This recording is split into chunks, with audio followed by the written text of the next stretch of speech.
1938 में हिंदू महासभा, उन्होंने मेरे पूज्य दादा गुरु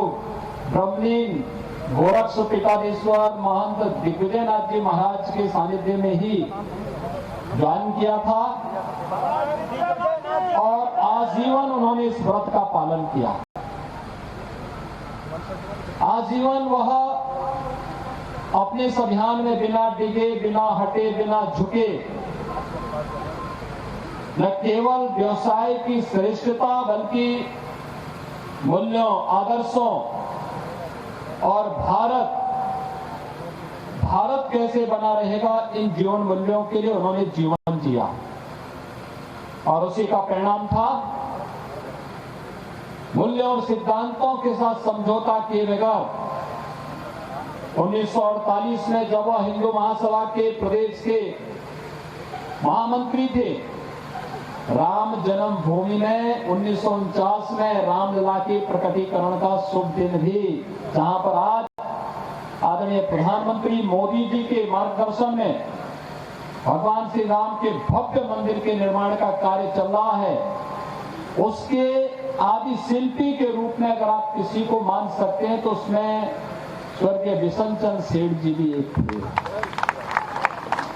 और उन्होंने जीवन पर्यंत अपने इस व्रत को निभाया।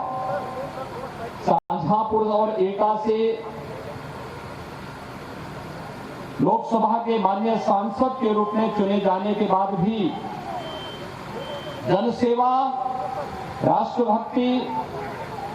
हिंदुत्वनिष्ठ राष्ट्रवादी राजनीति उनके जीवन का हिस्सा रहा और अंत में 1971 से लेकर 1996 तक 25 वर्षों तक आध्यात्मिक साधना में लीन होकर के लोक कल्याण के लिए उन्होंने अपने इस पूरे अभियान को समर्पित किया। मुझे प्रसन्नता है कि स्वर्गीय बिशनचंद्र सेठ जी की वर्तमान पीढ़ी, उनके पुत्र श्री निर्भयचंद सेठ जी, श्री प्रतापचंद सेठ जी, उनके परिवार के सभी सदस्यगण, शुभचिंतकगण, जो पारिवारिक पृष्ठभूमि थी, जिस राष्ट्रवादी विचारधारा और जिन मूल्यों और जिन आदर्शों के लिए स्वर्गीय सेठ जी ने अपना पूरा जीवन समर्पित किया था, उन्हीं मूल्यों और आदर्शों का पालन करते हुए न केवल व्यवसाय की शुद्धता और श्रेष्ठता को ध्यान में रख करके बल्कि उन्होंने उसी राष्ट्रवादी विचारधारा को अंगीकार करते हुए आगे भी उन्होंने उसी मार्ग को पालन करते हुए कार्य किया। मुझे लगता है उत्तर प्रदेश के अंदर और शाहजहांपुर तो इसका साक्षी है। यहाँ पर अनेक आश्रमों के गठन, मंदिरों के सुंदरीकरण, पुण्यस्थलों के पुनरुद्धार और उसे एक नया स्वरूप प्रदान करने में सेठ परिवार ने बहुत बड़ा योगदान दिया था। इसकी प्रेरणा सदैव बिशनचंद्र सेठ जी की थी। आज वे हमारे बीच में नहीं। शाहजहांपुर की धरती तो वैसे भी राष्ट्रवादी प्रेरणा की धरती रही है। शाहजहांपुर की जब हम बात करते हैं, पंडित राम प्रसाद बिस्मिल, ठाकुर रोशन सिंह, अस्फाउल्लाह खां और भारत के अंदर परमवीर चक्र विजेता के रूप में राष्ट्र नायक की श्रेणी में खड़े होने वाले जदुनाथ सिंह, इसी धरती की देन है। और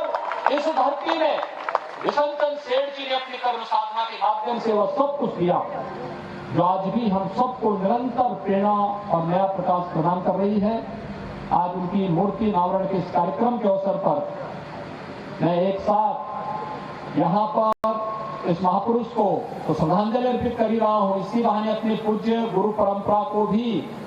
आदर कर पा रहा हूँ, उनका स्मरण कर पा रहा हूँ। क्योंकि मेरे पूज्य गुरुदेव जब यहाँ इस रास्ते से चलते थे तो वह निर्भयचंद सेठ जी का नाम जापान बाबू भी है और वह इस बात को वहां बोलते थे, देखो जापान बाबू को फोन कर देना, मैं उधर से जा रहा हूं। यानी क्या भाव था, एक आत्मीयता थी। आत्मीयता आज के भौतिकवादी युग में बहुत कम देखने को मिलती है। लेकिन आज मैं इस बात के लिए अपने आप को गौरवशाली महसूस करता हूं कि इस महापुरुष के इस मूर्ति अनावरण के कार्यक्रम में सेठ परिवार ने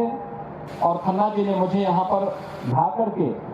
स्वयं मुझे धन्य धन्य किया है। मैं इसके लिए इनका हृदय से आभार व्यक्त करता हूँ। सदैव विशनचंद्र सेठ जी को विनम्र श्रद्धांजलि अर्पित करते हुए उनकी स्मृतियों को राष्ट्रवाद के लिए, मूल्य और आदर्शों के लिए उनकी प्रेरणा को कोटि कोटि नमन करते हुए आप सबके प्रति मैं